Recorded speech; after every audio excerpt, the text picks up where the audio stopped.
Parliament, and at least one man, armed with the knife, continued the attack and tried to enter Parliament. Sadly, I can confirm that now 4 people have died. That includes the police officer who was protecting Parliament, and one man we believe to be the attacker who was shot by a police firearms officer. The officer's family have been made aware. At least 20 people have been injured.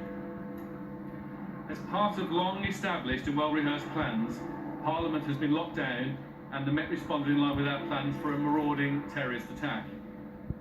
That response included uniformed and specialist firearms officers. We now, of course, have an ongoing operation, and whilst we currently believe there was only one attacker, I'm sure the public will understand us taking every precaution in locking down and searching the area as thoroughly and exhaustively as possible. And I know that the officials working within Parliament and public in the area completely understand the need to do this, and I thank them for their patience and their support. This investigation has the full weight and expertise of the Counter-Terrorism Command behind it. And if there are people who saw the events unfold today that haven't yet spoken to us, I would urge them to get in touch. A crime scene will remain in place in the affected areas in Westminster, and it will understand it's vital we carry out a painstaking investigation to recover all the possible evidence. Looking forward, throughout the rest of the day, including when people are commuting home, and indeed over the days that follow, the people of London will see extra police officers armed and unarmed on our streets. This includes our officers working longer hours and extra shifts alongside our colleagues from British Transport Police and the City of London.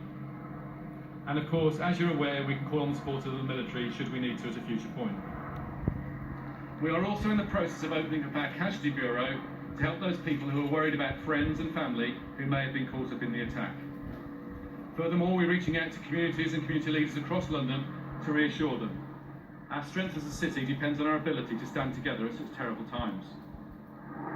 If anyone sees anything suspicious or anything that causes concern, please do contact us, don't hesitate. My thoughts are with all those who have been affected by today's attack, and as a service, we've lost one of our own as he acted to protect the public and his colleagues. This is a day we planned for, but we hope would never happen. Sadly, it's now a reality.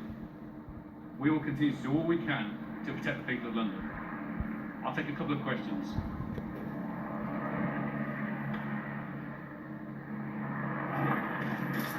We'll look at that issue later on. So, are there any other arrests been made in relation to this incident? There's a massive operation ongoing. I'm not going to discuss the operational sensitivities of that for reasons I'm sure you'll understand.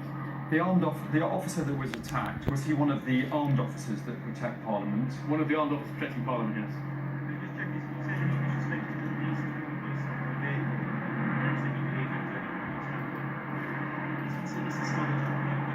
So, as you'll understand the situation, when you've had such an awful incident take place on Westminster Bridge, the reports will be confused with many different and varying accounts, and we're still working our way through that. We're satisfied at this stage that it looks like there was only one attacker, but it's foolish to be overconfident so early on. So, as I've said, for a precautionary basis, we're locking down the area and doing all necessary searches so we can be completely confident everyone is safe.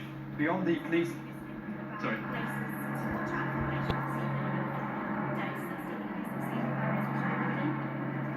So, what we're saying to the public is, please be vigilant. No reason to be alarmed, but vigilant on your way home. Call us if you've got any concerns, and you will see more police officers armed and unarmed out on the streets of London.